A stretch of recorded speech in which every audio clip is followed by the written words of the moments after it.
Hi everyone, my name's Emma and I'm the Events Officer at Hope for the Future. Thank you so much for joining us today. It's really my great pleasure to welcome you to our fourth and final webinar in the Seen But Still Not Heard Voices on the Youth Climate Movement series.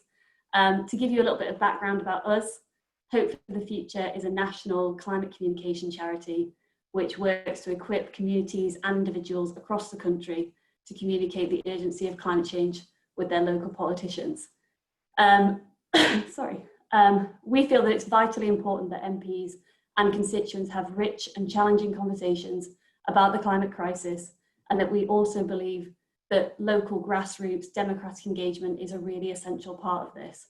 So, as I said before, this is the fourth instalment of our webinar series, Common Home, Common Ground. And we'd like to say a massive thank you to the European Climate Foundation for funding our events project, which has allowed us to bring you this webinar series today.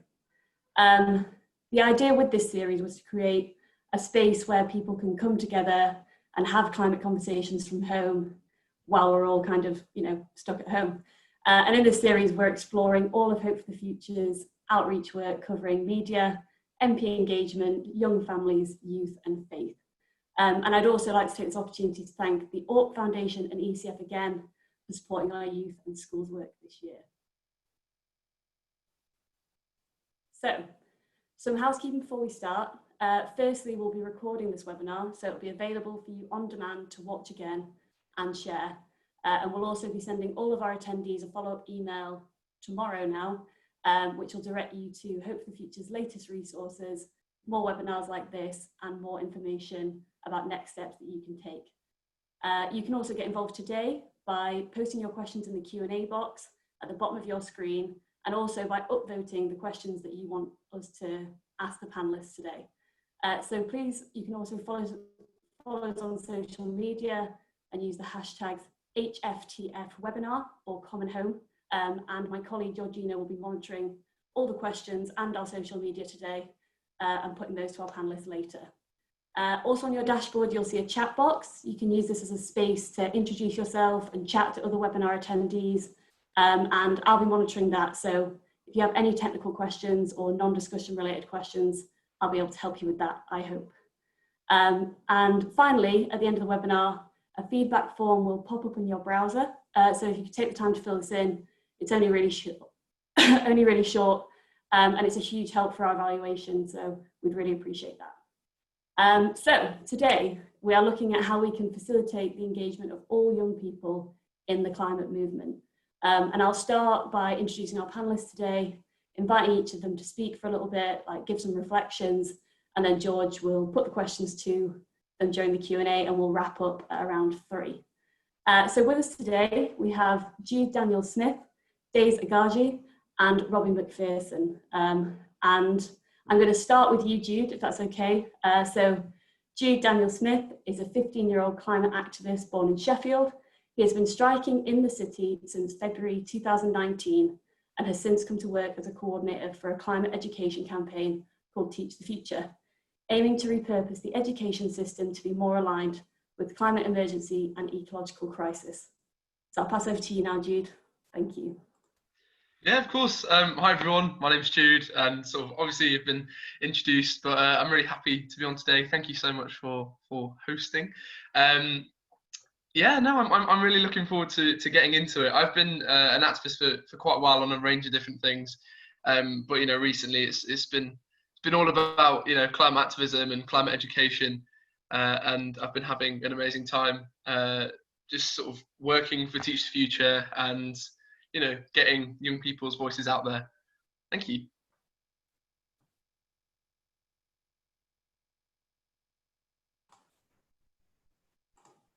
And hi, Days. I'm going to introduce you now. Days Agaji is a freelance climate activist, speaker, and a coordinator of the Regenerative Culture at Extinction Rebellion Youth UK. Days is best known for running for the European Parliament in May 2019 and being the youngest person to run in a European election. She works in collaboration with NGOs worldwide and speaks on topics like intersectionality, mental health and well-being, youth activism and climate justice. So I'll pass over to you now, Days. Hi, thank you. Lovely to be with you all today. So yeah, I'm Days. I wouldn't. I only started recently calling myself an activist, quite strangely enough. My mum instilled in me from a very young age that our purpose in life is to make the world a better place for the next generation, and I took that and I ran with it. And the thing that has really ignited fire within me is the climate and also just social justice and regenerative cultures, which is primarily what I do the majority of my work around. So a 101 on what regenerative cultures is, because it's quite a loaded term because it includes everything, but it's also nothing. Regenerative cultures essentially is a radical way of being. It's a way where we learn how to be one and start caring and listening and healing from our toxic system. And then we come into our communities and really take that, like the positive ways of being with each other into our communities and working together. And then through this like mass consciousness change and this like consciousness raising that we will do within ourselves, we will take that same attitude to the earth and learn how to love and heal it, and make it so much better. And that kind of is around this very like holistic view of looking at it. And this is where intersectionality and social justice comes in, to make sure that we understand that injustice is rife in the system, and this system is meant to work for all of us. Democracy is literally definition for people power, and democracy is just not doing that right now. So this is where we have to start asking so much more of our politicians, so much more of our leadership, and rising up. And this is the great stuff about grassroots movement. Extinction Rebellion actually brought me into my first life when I joined last year. It would be late January. And that's when I started to do a lot of the work on the environment and feeling empowered, especially as a young person, to ask for more for my future. And now I do like a lot of other things as well. I currently just became a young trustee with Belgrave Trust, which is a trust that is creating lots of space for young people within funding. And we've just launched our newest grant, which gives money directly to young people as young as 16, which I think is really exciting, that you should check out if you can. So that's kind of like an overview of what I do. But yeah, and also I'm a student, just throw that in there. I study history and politics at Goldsmiths. That's amazing, thank you. And I saw the announcement for the funding on Twitter this week, it's very exciting. So now I'll pass over to our own Robbie Mcpherson. Robbie's the Youth Outreach Officer at Hope for the Future and is also the Communications Officer at UK 100. And Robbie's also a student studying for a degree in politics and sociology at the University of Sheffield. So Robbie, I'll hand over to you. Yeah, thank you so much. Yeah, it's great to be joined by two brilliant young activists and be able to speak on the final sort of edition of this youth mini webinar series.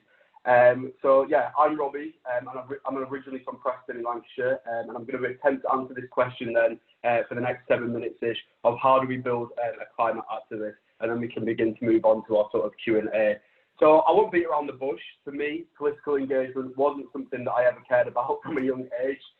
In my family, we never really had conversations about politics or current affairs in the home. And I suppose the first step for me really engaging and getting engaged with politics was the decision to study A-levels during one of the most volatile times sort of in recent political history. I mean, the Brexit referendum, Trump's election, and the 2017 general election were the sort of catalyst for making me think, wow, you know what, I really, really want to get involved and do something. So that was the sort of reason and motivation behind me wanting to go and study politics and sociology at the University of Sheffield, believing that, you know, like, I think I need to become educated on the issues that I want to become involved with. And even though everyone back home, including my family, just thought that this was the most random thing ever, because people from my sort of area don't go to uni, and when they do, they don't study politics. So when I arrived in Sheffield then, what I experienced was sort of, you know, the balancing of a 20-hour part-time job, full-time studying, and maintaining a social life. I found that really does limit your capacity to explore the issues that you want to explore. And it wasn't really until my second year at uni and following the publication of the IPCC report and hearing about the urgency of the climate crisis, followed by watching lots of climate documentaries, which is very typical and normal of uni students to do, that made me think sort of, yeah, this is it. I really would need and want to do something about this. So after hearing about Hope for the Future through the politics department at the University of Sheffield, I thought, right, even if it's just an hour a fortnight or something, I'm going to do something and I'm going to get involved. So in early January 2019 then, before lunchtime start at the place that I was working at, I went down to the Hope for the Future offices, and after speaking to the deputy director, shout out to the brilliant Sarah Robinson, I signed up to become involved in their student training program, which at the time was a 1 hour a week, 3-week program designed to support students in lobbying their MPs on climate change. And doing this program for me was the sort of, wow, like, you know what, like, I and other young people can make a difference here. And that was the moment for me that I thought, you know what, like, I've got to start changing things in my own lifestyle. And I really began researching how I could get involved in a way that, you know, wouldn't put me in a worse off position. So then after stumbling across the work experience bursary from the University of Sheffield, designed to provide internship opportunities for first generation students and those from lower socioeconomic backgrounds, I applied for it, and this opened a lot of doors into the climate movement for me. It enabled me to undertake paid work experience at Hope for the Future over the Easter holidays, eliminating these sort of pre-existing time and financial barriers that were preventing me from becoming fully involved in the first place. And then after that sort of period, Hope for the Future took a wild chance on me and offered me a part-time job alongside my then job at Coffee Revolution in Sheffield FU, which has led me to now leading our schools and youth outreach work. So you're probably wondering, why is he giving me half of his life story here? And it's because it's the most immediate and closest example that I can think of why we struggle to engage people within the climate movement and why it currently doesn't speak for all people and all places. Because not everyone has the tools to engage with it or feel like they have a place within the movement once they get there. You know, because if it wasn't for studying A-levels, I wouldn't have engaged. If it wasn't for going to uni, I wouldn't have engaged. If it wasn't for being supported by Hope for the Future, I wouldn't have engaged. And if it wasn't for the opportunity to undertake paid work in the climate sector, then I wouldn't have engaged. And I think that, you know, this story is true for a lot of people in the UK. It's not, you know, people don't not care about climate change and wanting to see climate action, because recent findings from Climate Assembly UK show that people care, you know, they want change. And my own story shows that I definitely did care about what was going on with regards to climate change, even if it wasn't a part of my day-to-day life. So from my experience at least, it's just that a lot of people don't have the time to commit to what can often be quite a time-intensive passion. That is political engagement. It's quite a long process. People don't have the financial resources to give up their time to become volunteers and thoroughly explore their passions. And lastly, people don't always have the confidence to engage with people that are using non-stop terms such as net zero or speaking a political language that is almost completely foreign to them. So coming back to the question then of how we can build climate activists from my own experience and my own opinions, well, I think the first thing that we've got to do is really meet people where they're at, in the same way that, you know, effective engagements with elected representatives begins by knowing who that MP is, who that councillor is, and framing the message that we have to them, to their needs, their hopes and their fears. So we've got to do that with people too, you know, the general public who aren't living and breathing the climate movement like sometimes we think they are. And it's important that we do this because, you know, without all people involved, we're never going to see the long-lasting, meaningful change that we need to see happen. So I'm going to make 3 suggestions today, which will provide, hopefully, some food for thought for our audience. Firstly, is that we need to remove the heavy commitments associated with involvement in activism, because people, I know, have been there, who are working 0-hour contracts, living paycheck to paycheck, and don't have the privilege to invest or commit the time to attending weekly and monthly meetings, are often put off from engaging. And actually, great example of how we can remove these barriers is through digital engagement. So the webinar that we're doing today that's been made available for people on demand to engage in the issues in their own time, and the youth training project and program, which we're launching at Hope for the Future in September, designed to provide and support young people with the resources needed to work from home to engage their elected representatives. And secondly then, what we can do is provide more opportunities for people from lower socioeconomic backgrounds in professional and climate related jobs. Yesterday we had a very interesting question and some discussion about recruitment practices and how we can ensure that the people that work in the climate movement speak to the people who are often disproportionately impacted by its effects. And then lastly, meet people where they are. So too often, I think, you know, the climate movement is quite guilty of speaking to themselves. Whether, like I said earlier, it's using language such as net zero or doing things which actually alienate a lot of people from becoming involved. I think that we can and we must do better. So an example then that I've had of meeting people where they are is early in February this year, I was leading a workshop in North Yorkshire. And clearly a group of students who were in the workshop didn't really resonate with what I was saying and constantly came back with little remarks such as, yeah, but seriously, I don't think anyone's going to listen to me anytime soon, are they?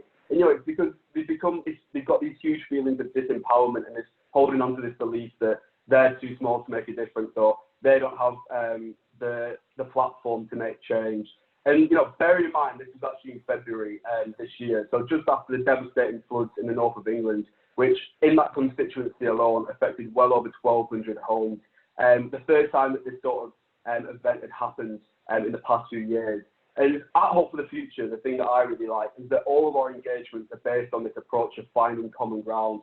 And this really signified, this particular example, the importance of this approach for me, because it was when we established the link between climate change, extreme weather, and the impact that this is having right now in their own community, that the students then began engaging and wanting to do something. And as part of our school workshops, we then invite the local MPs to the classroom so students can engage with them with presentations on their climate priorities. And the students in this case remained particularly enthusiastic for the rest of the session. And then when they came on to meet their MP, Craig Whitaker, they communicated their points to him really effectively, and he left with like a great big stack of letters addressed to various members of the government, all of which have now been responded to and given back to the local students. And this has really inspired them to continue engaging further, and they now have the skills to do this in their own capacity. So I'll just finish by saying that as climate activists, I feel at least, we have an obligation to empower people with the knowledge of how to make a difference and also the resources to do so, and ensure that the climate space is an inclusive one that considers all people and all places. So yesterday, Vanessa McCarthy said that every activist has a story to tell, every story has a solution, and every solution has a life to say. And already this is something that stuck with me. And so I think it really embodies the message that I want to echo today, is that we all have stories and solutions, but they just need to be unlocked. And two themes that have carried during this week have been of both courage and resilience. We all need the courage to engage, and we all need the resilience to survive the impact of climate and maintain the momentum to push for the change we need. And that can only begin by creating a climate movement that works and speaks for everyone. So thank you. Thank you very much, Robbie. It was great to hear, obviously, about all the brilliant work Hope for the Future is doing, and also to hear about how you came to Hope for the Future in more detail. I'm going to quickly pass back to Jude, who's going to tell us a bit about how he became involved in climate activism, what the priorities for the youth movement should be now, and also tell us a bit more about Teach the Future, which is great. Of course. I'm so sorry for the sort of really brief intro. I'll build on it a little bit more. No, so yeah, as I mentioned, I became part of the climate movement last Feb as part of the climate strikes. Me and a few friends got together in Sheffield and were like, right, we're seeing this happen. We saw it happen in Manchester in January. So we're like, right, so we really want to sort of make a change within Sheffield. And obviously it's quite topical in Sheffield because, you've had massive issues there. It's classed as the greenest city in Europe per capita, but, you're having massive issues with the city council throughout the past 10 years, trying to cut down street trees. You're having issues with air pollution. But even through that, I was sort of getting involved with activism since sort of like year 7, 8. I'd always sort of thought of it as a really nice concept, but I would say that I started to understand it a bit more when I sort of got into secondary school, because you can learn a lot in primary, but I tend to think that I learned so much more in that first year of secondary school about the world than I did in any other year of my life. It was really odd, because you're just subject to so much more things that are going on around you, and there is suddenly a lot less sort of censorship because, oh, he's a little bit older now, he can handle this, he can handle that. Started watching the news, and I mean, like, I know it sort of sounds like, but it's so many little things that come together, and you see the world around you and you think, God, there is a lot of things that aren't really going well. And from that point I was like, right, well, what little change can I make? Because I mean, I was always brought up by my parents to think that my duty in life is to try and make other people's lives nicer, and I like to think that I've always sort of held that view dear, but I only started to realize what I could do around that time. So I became involved in like local council politics, I'd go to council meetings. I joined Sheffield Youth Cabinet, which was really fun, and I've been doing a lot of work with them. I'm still part of it. I still do things on a local level as well. And then I got elected as a member of Youth Parliament a couple of years ago, and that was crazy. That was more of a sort of national scale, and I got to see the differences from in a cultural way, in an economic way, in a socio-political way of different parts of the UK and around the world. And it was a lot more eye-opening than anything else I'd ever done. So like we'd have like a national conference, and I went to a national conference last year, and it was in Leeds, and everyone was talking about all these different things, and I was like, wow, I hadn't even thought about that before. And that was the year when sort of climate change and climate action really came onto the agenda, especially for young people. And that I'd say the majority of things in that event were sort of climate centric, which is amazing because obviously it is the biggest issue facing the world today, and that's a fact. It can be seen by anyone because it threatens all people, all animals, our Earth. It is non-discriminatory in its destruction, and we have to face it, and we have to face it as a priority more than anything. But I think as I've gone through the schooling system, and I think I'm going to be talking most about like education, since that's been what I've been sort of like specializing in. So while in youth cabinet, I was always really fond of this idea of a curriculum for life, sort of setting up students to go out into the real world and not just know about Pythagoras, but know how to do your taxes and get some real life skills. Because I left primary school thinking, Jesus, I don't know anything about this world, and it was so evident in year 7 when I was seeing all these things. But even still, right now from school, I have not learned nearly as much as I have outside of school. Things that I actually use in my day-to-day life, and that's been the issue, and that's where I started to think, wow, there's something wrong here. And that seems to be a recurring theme. I'll always think there's something wrong here, and then I'll try and act upon it. But so I'd always campaigned for a curriculum for life, in my own school, in my multi-academy trust. So I sat on the academization board when my school turned into an academy, which I wasn't a big fan of, but I wanted to sort of see it on the young people's terms, rather than just letting them go willy-nilly with marketization, for lack of a better phrase. It's but then I started to realize, I think it was early last year, sort of late a couple of years ago, and I was like, wow, people are talking more and more about climate change. And I think I made the link early last year. I was like, well, for a curriculum for life, we're going to need to know about climate change, because that will affect all lives. It is affecting all lives now, but it will only get more and more cataclysmic the more we wait. And I'm a firm believer in the fact that education is one of the main pillars of society, and we need to utilize it in order to advance. So I thought, why are we not learning about these things? I picked all the subjects for my GCSEs. I'm in year 10, I'm doing my GCSEs right now. I picked all the subjects where I might learn little tidbits about geopolitics and climate change. But from that point on, I realized how siloed it was, and how even in the subjects like geography and a bit in biology, a bit in chemistry, that was nowhere near enough. There was nothing I could do with that information. It wasn't information that I could go and make change with. It was just basic information that all students will learn, that doesn't actually have an outcome. So from there I realized, right, it doesn't just have to be fact. It has to be sort of all the way throughout the education system. It can't just be like, oh, you learn about this in PSHE, social studies, citizenship. You can't just learn it in there. It has to be woven through the education system. And Teach Future uses a nice little phrase, woven through the education system like a golden thread. And I truly believe in that, because it's a necessity for all young people to know that, because if we are to inherit this climate crisis, then we must be equipped with the tools we need to be able to face it. And that's what climate education is all about. So early this year, we're sort of getting to recent history now. I apologize for the long backstory.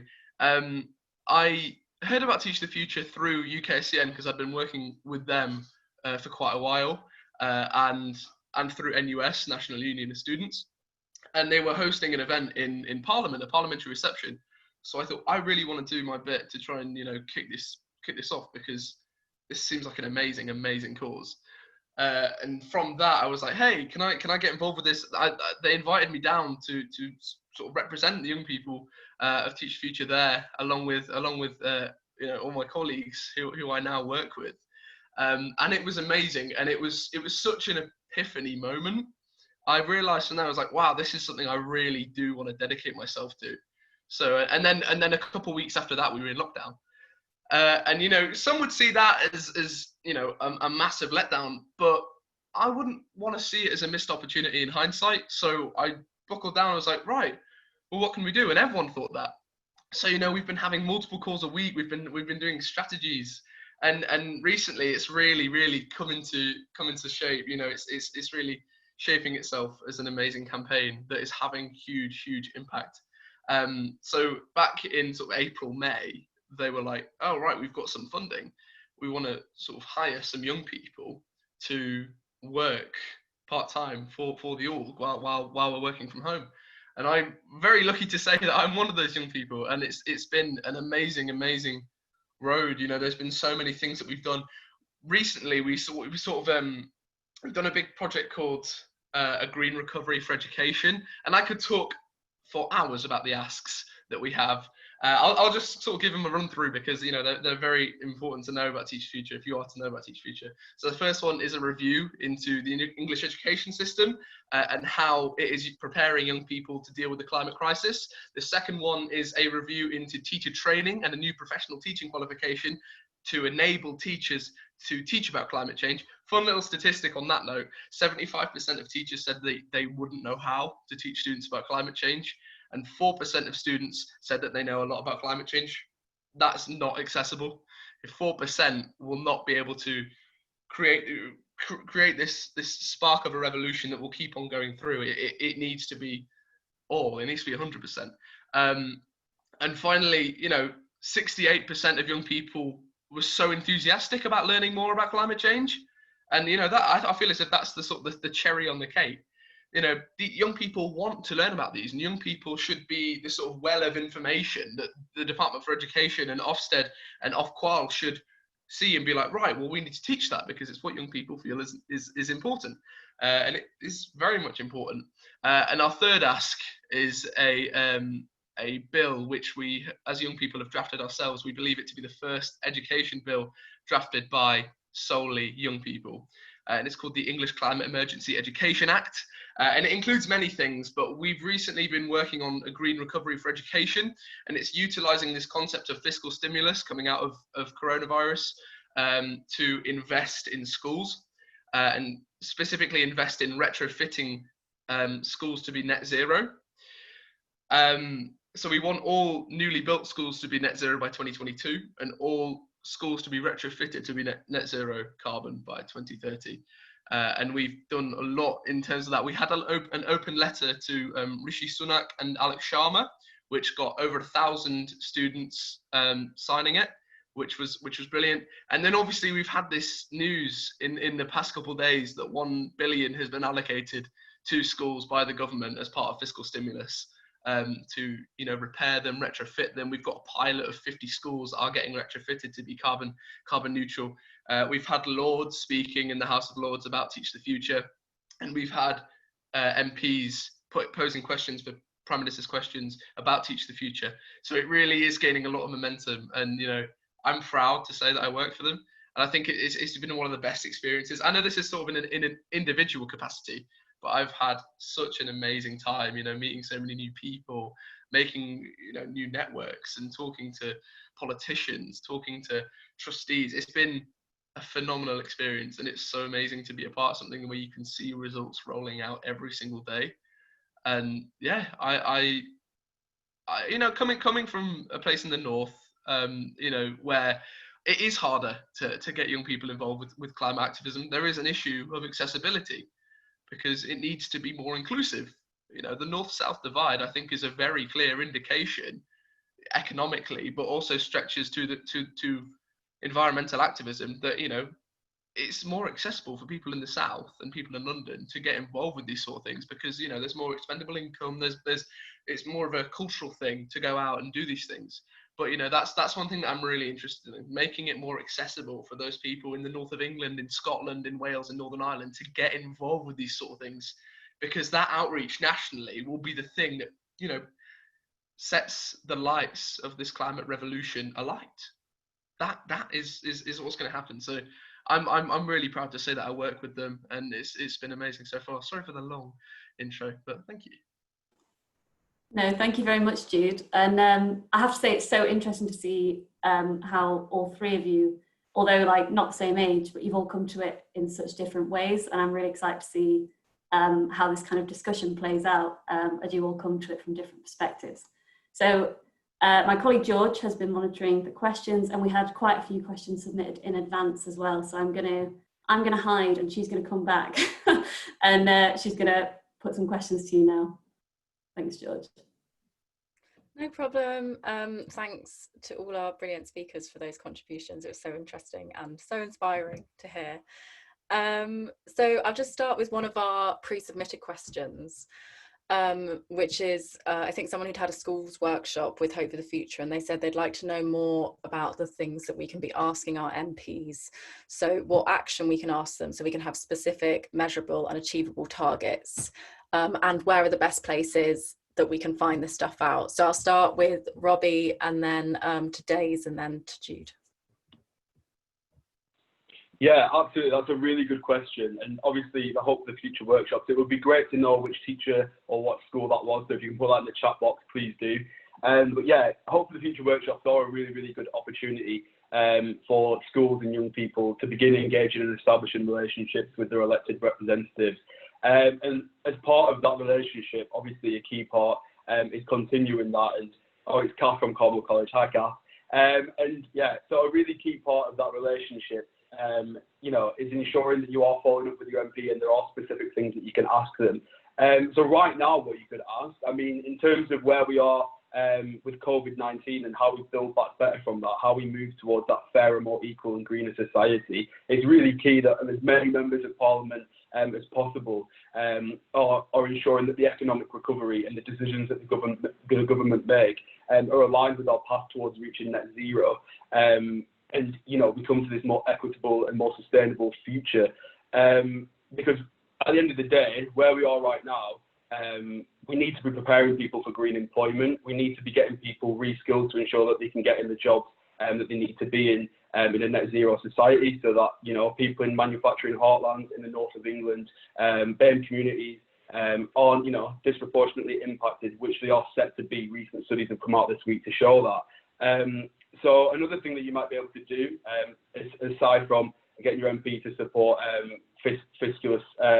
fiscal policies that take us on a path towards net zero, is the work that Jude was talking about before, which I'll let him talk about a bit more, and ensuring that our schools are net zero, our schools are retrofitted, and ensuring that the curriculum is preparing young people to enter a workforce in a society that is green and is net zero.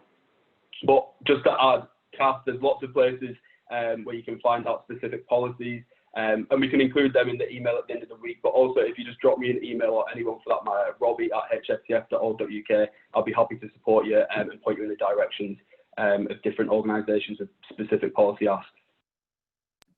Thanks, Robbie. And just over to Days now. Yeah, I think what we should ask our MPs is a really big question. I think we need to ask them, why have they continued to fail us through generations? The Parliament has known about the climate crisis for well over 30 years, and they continue to vote for carbon intensive policies, vote for continuing injustice for all like minority and vulnerable communities all across the UK. And we need to ask them why they're doing this. And then through that, we need to say what we want from our society and give them a clear vision of what we want and what we need in our futures. And also, I just really want to highlight that I think it's great for people to reach out to their politicians and their like MPs, but I think that's a very short-term solution. I think what we need to start doing is start figuring out how we can fix the system, instead of kind of like feed into what's already broken. And this is where we need to start talking about ideas of community democracy and localizing democracy and decision making, and making sure that young people not just have a voice and be heard, but also have active agency within making changes. And this is why, like, you know, I said before, like, I ran for EU Parliament, and that was why, because there wasn't young people represented. I think at the point of me deciding to run, the youngest person was 35, which is ridiculous, because there are so many young people from the voting age from 18 who weren't represented, and also so many young people who are engaged, especially like in this generation. We have like amazing 10, 12, 13-year-old climate activists, and we should be like honoring that and holding them up and allowing them to make these decisions, rather than expecting our government, who have continuously failed us, to make them. So just like reaffirming, like, it's great to message your MP, do it, but see this as a short-term solution, and don't see this as a long-term solution. The long-term solution is to get yourself into Parliament. You know, that's a long-term solution. And not youth Parliament. Love you, Jude, but not youth Parliament, actual Parliament. Make those decisions. Thank you, Days. I'll just pass over to Jude now. Of course. I've got a few points about this, and first of all, I want to say thank you to Robbie, who gave an amazing webinar to people at Teach the Future about MP engagement. Honestly, so many points there that I could raise. A big one that was mentioned was, you know, utilizing MP contacts in terms of context. So, say if I have a contact with an MP who is either part of a select committee or who can get in touch with a minister for the respective subject, utilize that, because, you know, as Robbie said, MPs and ministers are much more likely to respond to queries and questions from constituents if they are relayed through another MP or relayed through a select committee. So, you know, use the democratic system as a means of getting your idea through it. And, you know, you can sort of get, you know, exploit it a little bit. And not exploit, maybe the wrong word, but, you know, sort of exploit the structure as a means of getting your views through. And also another thing, it was sort of mentioned before, but I think getting in contact with your local MPs and talking about devolution is a massive one. The way Sheffield has devolved recently is really, really exciting me. I'm really, really happy that, you know, we've got a mayor of the Sheffield City region now, Dan Jarvis. I work with him all the time. He's been so responsive, and I have calls with him all the time, and I can always sort of relay my views onto him, and he can sort of bounce back with, right, I don't really have the power to do this, but you can contact here, or I have the power to do this and I will do everything I can. It's so much more helpful, because as a constituent living in Sheffield, it's harder for me to get in touch with Westminster directly, much harder, especially living in a northern area. But if we have devolved places, you know, people in Manchester will go straight to Andy Burnham, or their local councillors who will then go to Andy Burnham, which is so much more, you know, so much more direct, so much more useful. So utilize your devolved contacts and, you know, sort of lobby for devolution, because, I mean, you can have your views on it, but that is a clear positive of devolution. You will always have more accessible contacts, and I think that's really, really, really important in regards to the climate crisis, because people, as I said before, are sort of like, oh God, I don't know how to get into that. But, you know, devolved leaders can be a massive, massive gateway into that, and a really helpful one. So yeah, devolution, big ups. Thank you, Jude. That was really interesting to hear all of your answers. And kind of moving on to a slightly different topic, but I think it's quite important, especially for young people listening and hearing about, you know, going to see your MP or pursuing trying to get a place in youth parliament.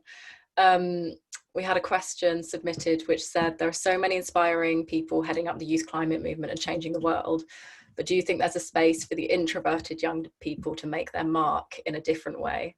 So any advice you three inspiring young people have? We'll go in the same order and start with Robbie, then Days, then Jude. Yeah, I think there's absolutely place for everybody in the climate movement. It doesn't matter if you're an extrovert or if you're an introvert, because realistically, everybody's got something to add. You know, whether it is, as Dazen said, you know, running for Parliament, I suppose you've got to be pretty extrovert to do that. But at the same time, it is important that the representation that we have in Westminster and at local government is diversified. And introverts can definitely do that. You know, you don't have to be an extrovert to run for office. You don't have to be an extrovert to talk to your MP. You don't have to do things in sort of loud and public manners. You can do things more behind the scenes and more quietly. And just because, you know, you might not be the face of, you might not be the most vocal person at a climate march, for instance, you might be an organizer, you might be running digital comms at a company or an organization, you might be researching, you know, there's lots of different things. And further, you know, moving away from this sort of political engagement, whilst, you know, the other two speakers have alluded to, is important, but more needs to be done than that. To get to where we need to be, we need environmental lawyers, we need teachers who care about sustainability, we need researchers, we need journalists who want to report on climate, we need all these people. So we need introverts and extroverts, we need a variety of people to ensure that we get the action that we need. So there's definitely a space and there's definitely a place. And just to Jude, today's now, sorry. Yeah, I think that is so important. Like we have this really beautiful phrase that we use in XR saying we are all crew, and I think that's like really embodies that. Like for example, like me personally, when I first started out, I came to XR with, like, when I say like crippling depression, because I have SADS, which is seasonal affective disorder, and I had so much anxiety, as in I was so close to just going to the pub instead with my friend rather than actually stepping into this meeting with lots of different people, because I was so scared. And through my journey of owning my agency and owning the power that I have, just even as a young person, but also what I bring through my lived experience of just being a young person in this time and age, like Gen Zs and millenniums, we've lived through a pandemic, or we have lived through a recession.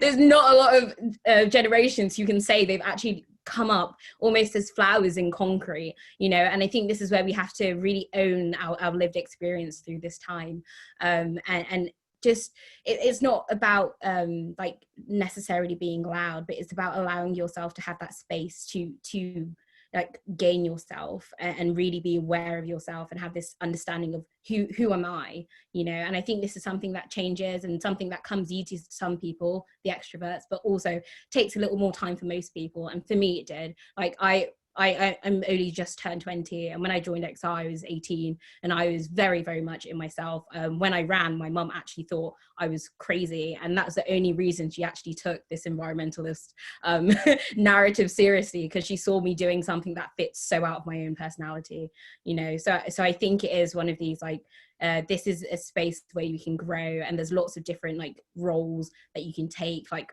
my role in Regen, it is the place for introverts to hide in XR, because XR are so loud and pink boats and all sorts, but Regen is the well-being, it's the taking care, it's the backbone of everything. And just to leave with like one more antidote, like well, I would go between like people who like to get arrested, who tend to be quite extroverts. And then we always say that behind one arrestable person, one person who has been arrested, there are 20 other people who make that possible and make sure that their well-being is kept, making sure that they ensure that they have as much of an easy transition through that process. And that's where the introverts lie. The introverts make things happen. So I think there are so many different ways you can get involved.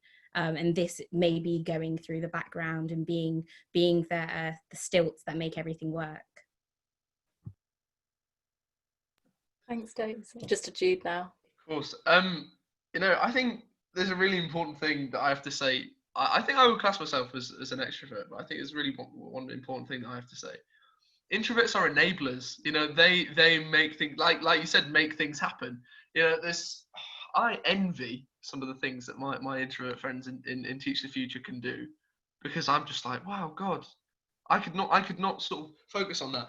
And it's not even just about that, because I think that there's this sort of cultural expectation for people to be like, oh, they're the one who's like the spokesperson, they're the one running things. They instantly think that they are like the leader.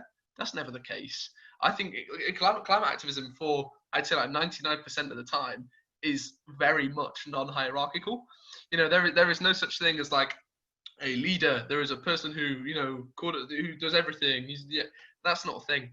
There may be a spokesperson. There may be someone who does a bit more outreach. I do a lot of the outreach in Teach the Future. That's sort of my main job, I'd say, because I do a lot of podcasts, a lot of webinars, a lot of things like that. And I love that. It's my sort of thing that I love doing. But that's not to say that the work that any introverts do is less important. It's equal. And, you know, in some ways, I actually see some of the work that my introvert friends in Teach the Future do is a little bit more important than mine, just because, you know, like without them, I couldn't do it. So like without them writing up these bills, without them, you know, doing the website, I mean, I can lend a hand, but they are the brains behind it. I can't do any of this without, you know, my introvert friends helping me out. And it's so co-beneficial, you know. Having a mix of both is really important, because, you know, yeah, the introverts may become more extroverted when they get more and more passionate, but the extroverts may get more and more introverted if they find something that is stereotypically introverted as a job to do. You know, they might go down a pathway of like, I want to do the admin-y stuff and not really the outreachy stuff. They may be an extrovert in person, but in an organization, they may be a bit more introverted in their role. And none of it matters. None of it matters. Everyone's doing their bit, and everyone is making things happen. It's just, you know, sometimes you need one person to enable another, and sometimes that will be an introvert enabling an extrovert. And I think that happens most of the time. It really, really does not matter whether you're an introvert or an extrovert. There is always a place for you in the sort of climate movement, and there always will be, even if it doesn't seem so. I think that's one thing that we really need to break down as a stereotype. You know, only the big spokespeople can get in. You know, you know the names of the people who are extroverts, but you know the actions of the people who are introverts, and that's a really important thing to keep in mind. Thank you all for those contributions. Again, so inspiring. I think you often see the kind of public face, don't you, of the climate activist groups, but obviously there is a load of logistics that go into that, and it's just as important. So just to go on to another quite highly voted question, and yeah, we'll go for this one. How can we make terms like net zero or green recovery more mainstream and include everyone in the conversation? I think we probably have all had the experience of getting stuck in a bit of that climate echo chamber. So yeah, we'll go in the same order. Robbie, then Days, then Jude. Yeah, so I think getting it into the mainstream is about education, isn't it? And it's exactly the sort of work that Teach the Future and Jude's people, he's nodding already, are trying to achieve, is that if people don't know about it, it's because they're not taught about it. And to understand the terms, to understand the issues, that begins with education, of course. So one really simple thing that you could do is reform the education system, curriculum sort of thing, put more sustainable issues on there. You know, do that. You could have conversations. I know that when I go home, when I'm back from uni and I'm speaking to my family, I try to have conversations, and I do have conversations. And you're always going to get that rebuttal like, oh, stop going on about all your climate stuff sort of thing. But it's important that you're pressing, you're trying to engage people and bring them along with the issues. You know, and then there's lots of sort of other practical things, such as resource sharing, things that you can do on social media. There's lots of different things that you can do to bring them into the mainstream. But yeah, I think that's what I would say to that.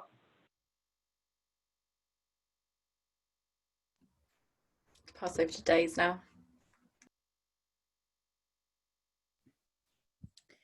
Yeah, I think what we need to do is partly education, and really breaking down these words, and also making sure, like, language is such a powerful thing, and making sure that we don't exclude people by the language that we use. So it's not about, you know, like dumbing it down, because I think that's what people think it is when it's not. It's about making it, it's about allowing like an entry point. And also, like, I'm a big believer in this idea of like multi-story narratives, where we don't just try and speak to one type of person. Like, for example, like most of the time when I talk about like my connection to nature, I never talk about carbon, never talk about 1.5 degrees, never talk about 5 degrees, because that doesn't it doesn't do much for me, to be quite frank, and it doesn't do much for a lot of people. But then it's like, how can we connect into this? And it doesn't have to just be through understanding the climate science, but it could just be like an innate care for, you know, all life, you know, and not all of us need to know the climate science, hence why climate scientists exist, because they know everything. So just point that all you do is need to do the hell raising and then point it in the direction of the climate scientists. And I think the ideas around inclusion is so important, and this is not just around class, race, age, but around so much things like disability and gender, because although like prior someone before said how climate change does not discriminate, it really does. It does. Everyone will be affected, but the most vulnerable groups now will become even more vulnerable. And this is the working class communities. These are the ethnic minorities in this country. These are disabled people, LGBTQ+. Their rights will become at risk first before any other. And this is where we have to making sure that we have that engagement through that multi-story narrative. That, you know, like when I grew up partly in Lincolnshire and in Skegness, and when I started talking to people about environment in a way that I would normally talk about it in London, they didn't get it. But when I started to explain that yearly flooding is not natural, stop calling them natural disasters. By 2030, Skegness, a town that I love so much, will no longer exist. And that's the reality. And people can understand that. The ancient farmlands, the ancient woodlands, especially in the Midlands and the North, it's so important to make sure that they're protected. And when we start telling these really diverse stories of how we can connect to the environment, that would be the way forward, because there are already people with grand solutions. But now what we need to do is raise the alarm and then pass the mic to the people who have the solutions. Pass over to Jude now. Yeah, of course. It's really important to be inclusive, and I think that, you know, that Robbie made the point. Obviously, he got there before me, but education is the first and foremost, because we need to be looking at preventative strategies rather than immediate ones first, because then, you know, generations of the future will not even have to think about an immediate solution, because there won't be a problem in the first place. But in regards to immediate solutions, I think that just putting an importance on the accessibility, and especially the accessibility of informal education about the climate crisis, is really important. So I think in lockdown, we've seen like a massive influx of sort of informal education on social media platforms like Instagram, TikTok, even Twitter, Facebook, about, you know, these terms. I've seen like sort of mini glossary posts being like some simplified environmental terms that you might hear a lot, and it will explain the concept of net zero. It'll explain the concept of climate change, the ecological crisis. It will explain those terms, and that's not, you know, it's not dumbing it down. Like you said, it's not dumbing it down at all. It's about presenting it in an accessible manner, because, you know, you said about a climate echo chamber. I think everyone who is in the climate activist movement will know those words, and if they don't, that's fine, because people are happy to talk about it. But for the most part, people know those words, so it's kind of subconsciously alien to us when someone else doesn't know a word like that, and we need to get rid of that. We need to sort of burn out this predetermined concept of, oh, everyone must know the term net zero, because it's such a normalized thing now. Normalized things aren't necessarily understood by everyone, you know. It's unconscious ignorance, and that's not a bad thing, because I'm just using ignorance in its definition, not in a derogatory term, not in a derogatory way at all, but it's just sort of not knowing, and that's fine. That's fine. We just need to present it in an accessible way. It's the same as sort of as other topics where people are discriminatory because they don't know. They genuinely do not know. They've been brought up in a sheltered environment where their parents may have passed down views onto them which aren't socially acceptable by any means and put other people at risk. It's understandable but not justifiable to carry on with those views. It's understandable as to why they have them, but it's not justifiable to keep them. But, you know, I have a responsibility as a person of privilege in regards to, say, like the Black Lives Matter movement, to make those resources, you know, because we can't, that one thing is we can't depend on the people who are being affected to make all these resources, because that's not fair. You know, we can't be saying, oh right, well I don't really understand Black Lives Matter. Can a person of colour please explain it to me? That's not how it works, because it's not fair to do that to someone. And that's like asking everyone in the global south to talk about climate change because people in the global north don't understand it. We as people in the global north need to understand those things and then reiterate them to people who aren't informed. And that's not a bad thing. You know, that's just sort of a learning circle. People are understanding things more and more, and that needs to be, you know, the case. Thank you, Jude, and thank you, Days and Robbie as well. We talked kind of touching a lot on education, and we had quite a few questions on this, and I'm going to kind of try and package 2 questions together because we are running out of time a bit. So Jude mentioned that climate change needs to be woven into all subjects. So the question for all of you, how could this be implemented? But also we had quite an interesting one, which is someone said that climate change is already in the curriculum, but the problem is the way it's taught. So does change do we need school teachers to be changing the way it's taught? And it kind of goes with the, should it be interwoven? So I wondered if you guys had any views on kind of how we can really get climate change on the curriculum in a maybe new and innovative way. And we'll go the same order and start with Robbie. Yeah, so I feel like this has been quite a popular theme as well throughout the week. This idea that, you know, people are already learning about climate change in schools, and of course, I mean, people do learn about like some minimal aspects of climate change in schools. There is things, you know, that you might learn in geography, you might learn in science. But the thing that's really important for me, and the thing that I've learned throughout my experience working at Hope for the Future and working in schools across the UK, working at schools of all different types of funding levels, is that what you see often is that the schools with more resources, the schools with more capacity, and the schools that have, you know, teachers who have maybe been to different levels of education will be able to encourage and have the resources to engage their students further. And it might be that, you know, in schools with less resources, that they're not you know, understanding and being educated on the issues in full. So I think that's a really, really important point to make, because whilst it might be on the curriculum in some ways, it's definitely not on there enough. It needs to be on there a lot more. There does need to be reform, and there needs to be consideration of the fact that schools with less resources do need the support to ensure that their students are equipped with the education and knowledge to prepare them for the economy that we want to be in.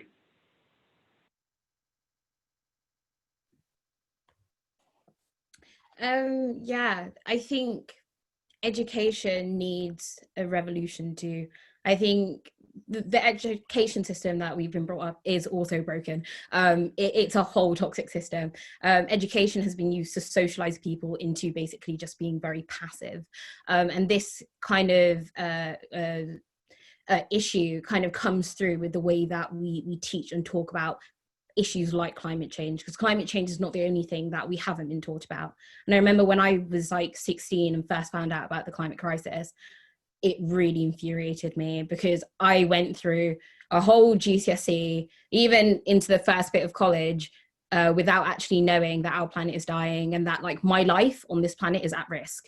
And that was like a real shocker, and that shouldn't have happened. I think what we need to do is we need to start looking at our education system, looking at what's teaching us, and start saying what we want to be taught about. Like we want to be taught about, like in Extinction Rebellion Youth, we do a lot of workshops around teaching and education and what we envision our futures in education to look like. We envision them to not include lots of exams that end up spiking mental health issues. We envision them to teach us about the global south, teach us about communities and cultures in our own countries, but also all across the world as well. We ask for this like beginning of a radical youth culture to just not accept what's been given and dream for the impossible. And this is kind of where climate change comes into it, because this is just one part of the really big ways that we need to learn how to teach ourselves also, and breaking away from this like informalness of what education, like this formality of education, because there are so many different ways to be educated. There's so many different ways to source information. My mum, she dropped out of school when she was 16, and to the most society, maybe she's illiterate, maybe she doesn't know what she's talking about, but for her it's about learning different types of ways of being. And if we had this like very collaborative effort of maybe, you know, like for example, like I have learning disabilities, so I hate writing, and that's just not what I do, and that's okay as well. But then there may be someone else who's really great at writing, and then we can come together because I'm a chatter and she's a writer, and that's the kind of collaborative work that we need to start doing in education. And I think that's the way it should be taught. It should be okay to not know the science ins and out, but also know that we have an issue that we need to solve, and that's enough. We need to stop putting so much emphasis on everyone knowing everything about how carbon needs to be captured and all of the intricates, because with this type of collaborative effort in creating solutions, you won't need to know everything about climate change. You'll just need to know that there's a problem and you can't stand by this injustice.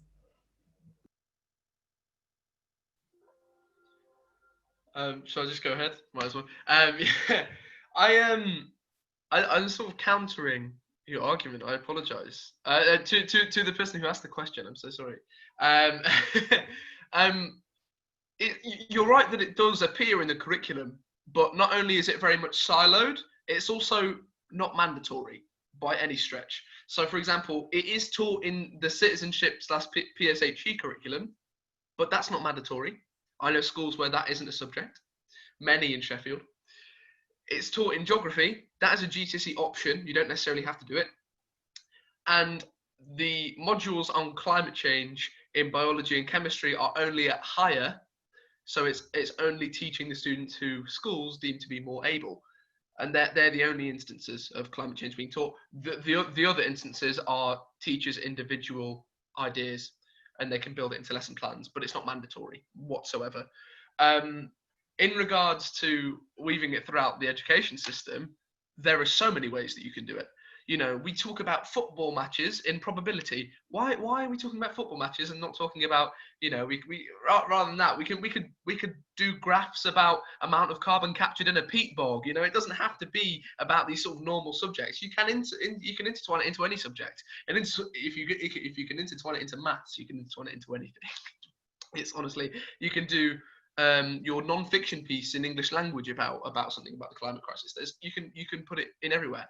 But, you know, as you said before, it's not all about the intricacies and the all these sort of scientific bits. It's not just about that. I've been using this sort of phrase recently.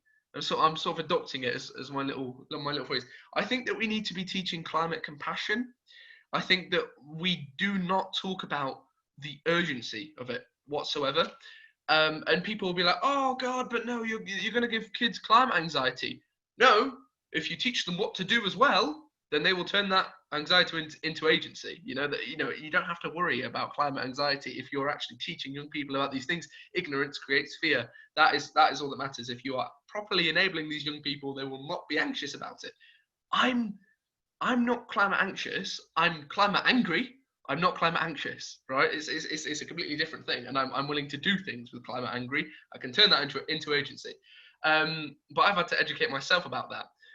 But yeah, we need to be teaching climate compassion. It's not just about the science; it's about how it is affecting people. We need to talk about the global south. We do not do that in any parts of the geography syllabus, any parts of the biology and chemistry higher. We don't talk about it in citizenship. We talk about how it would affect the UK. It's a very closed-minded view that will not get us anywhere, because we're like, oh, right, we might not have bananas anymore, but that's not a big deal. We don't talk about the flooding. We don't talk about extreme flooding, because, you know, I'm living in Sheffield. I've had my mates' houses flooded in the flood in November. You know, it's so close to home and people do not realise it. But we need to have a bit more compassion and a bit more empathy about the climate crisis, so that we in the Western world can do something about it. Yeah, I hope that answers your question. Definitely answer the question. I want to ask one last quick question, but I'm waiting to see whether Emma is going to say we don't have time. We'll just overrun and that'll be fine. But it's one of our most highly voted questions. But if you could just, yeah, she said go for it. If you just keep your answers short and sweet as much as possible. What are your tips for avoiding burnout? sorry, big question, but any quick tips that you have for the young people who are watching? So yeah, start with Robbie again. TikTok. I love watching stupid videos and just like completely like forgetting about it for like an hour or two and just watching Netflix, going out with my friends, socializing, and just trying to compartmentalize the climate emergency for a moment or two and forgetting about it. But other than that, I think, you know, I am 20, turning 21 this year, going back to uni, and obviously I've been working at Hope for the Future the past year as a year in industry. And I think for me, like when I started at Hope for the Future, I was like, right, that's it. I'm working in the climate movement. Change is going to happen by December. But actually, no, there was a general election that prevented that from even being on the agenda. Conversations were about Brexit. They were about the general election. And then I was like, right, we've got a Conservative government. We're going to work with them. There's going to be lots of things that can happen. Coronavirus, you know, this is the thing that I think that is really, really hard to come to terms with, especially as a young person, is that because, you know, we do have this vision for a bigger and brighter and better future, that we think change can happen overnight, it can happen immediately. And it can't, and things do happen that come up. So I think it's about preparing yourself for them, managing your expectations. And I think the conversation that we had on Tuesday with Clover was really insightful. And she talked about having this support group. So for me, my support group is very, very much the staff and volunteers and trustees that Hope for the Future. I think that that's like a really nice sort of group to be in when we have these feelings of powerlessness and anxiousness. And then, yeah, I think they're the sort of things that I would do and recommend other people do. But obviously people's takes are going to be completely different. And over to Days. So this is my forte. So like I briefly touched on about regen and what regen is, and it is creating this culture of healthy resilience, but also compassion. And we break it into like 5 main parts, which first touches upon that self-care, which is really, really, truly important. It's about taking care of your mind, body, and soul, but also not in just like a hippy dippy, do yoga, you know, wave some sage around, not just like that, but asking yourself and really checking in with yourself on how you are feeling, and not just like the knee-jerk reaction that we've been socialized with. Sorry, I live next to a primary school. So it's not just that knee-jerk reaction of, okay, I'm fine, when you're actually not feeling fine. It's about really communicating all of the emotions that you're holding, especially in like a safe space with your friends, with your family who care about you so much. And then it next goes on to that interpersonal connection, and that is that sharing of like social sharing of emotions and caring for one another, and that community as well. Finding your community, finding your tribe who will take care of you and hold you in your grief, hold you in your loss as well. And action care, which I think is the most pressing to this, especially with having a group of activists. We really need to learn how to take care of each other. In Extinction Rebellion, we have things we call affinity groups, which is like a small group of people who do actions together, normally between 8 and 16 people. And through this, like all of us have roles to play. So for example, if one of your friends who's in your affinity groups gets arrested at a protest, or a police officer pushes them, you are there for them. You're there to hold them. You're there to help them in whatever ways that they need. And we start learning how to do that for one another, and that's really important. And especially being easy with yourself, I think that's the first thing. I don't think it's about, you know, like expectations. I say dream for the impossible and try and shoot for that. If you fall off far, try and shoot for it again. So I don't think it's about managing your expectations, but I think it's about being easy on yourself and understanding that this is not a weight that you're carrying by yourself. This is a weight that you're carrying with others. And once we start communicating that, we'll really start having that radical compassion and wellness between one another that will allow us to continue. And also taking breaks, take lots of breaks. You're feeling tired, take a break, and not just like a break of a couple of hours. You literally just say, I think I need a week, I think I need a month, just to work this out, because the world will not burn if you take time for yourselves. Because if you become burnt out, you will basically not be good for yourself and also not be good for the movement or campaign that you're working with. So really, really take time to check in with yourself and do what feels great and what's needed for you. Just a Jude. Of course, I have a couple of things. This one's really sort of personal to me, but I think the only thing that makes me burn out is school.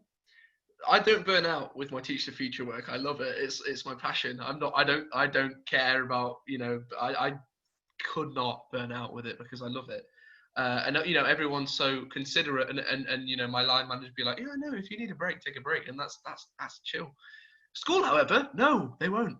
But you know, sort of my sort of my stress reliever with that is knowing that I'm doing what I can to change it. That sounds a bit weird, but it's just sort of like if you're taking action on it, you can rest easy about it, because if you're doing something, then you're doing something. Another thing, if I'm at an event, then I will ask whoever's organising it for me, or whoever's sort of paying for my train tickets, to schedule my train later. I did this at the Teach Future Parliamentary Reception. I asked them to schedule my train for like 9:30, and it ended at like 5 or 6. And then I just had to walk. I had to stroll over to Covent Garden and had a burrito. I loved that night. It was awesome. Just by myself, I was just talking to my friend. I was like, "Yeah, this is great." I went to the moving shop. It was awesome. And final thing, this applies to everything. Don't let people judge you about what you do on your breaks. Like, that's really important. Because like, I think a big thing is like, I like video games. Video games are really fun, and like, but a lot of people say, "Oh, that's so childish to you. You do like really like mature stuff." But when you do like video games, I love Pokemon, man. I've been playing Pokemon in my breaks from school, and that's been amazing. You know, that's such a stress reliever. Don't let people judge you about what makes you happy, because it doesn't involve them. You know, just go on with what you want to do. I'm loving it. It's great. That's all, really. Thank you all for your contributions. I'm really glad to hear about no judgment on breaks, because I watch an obscene amount of Netflix. So we've got Netflix, TikTok, and Pokemon so far as recommendations. Nice. I'll just hand back over to Emma, who will really quickly wrap us up. Sorry we overran. She'll probably appear any second. Yeah, there she is. Right. Thank you, George, and thank you, everyone. Unfortunately, that is all we've got time for today. It's been so brilliant to hear from all of you. And I think that we can all agree that climate activists come in all shapes and sizes, both introverted and extroverted. And there's loads of different places that you can fit in within the climate movement. So when we talk about building a climate activist, it's, you know, there is no guide to doing that, because they all look different. But one thing we can also agree on is that we all need to work together to take everyone with us and lift everyone up into those positions.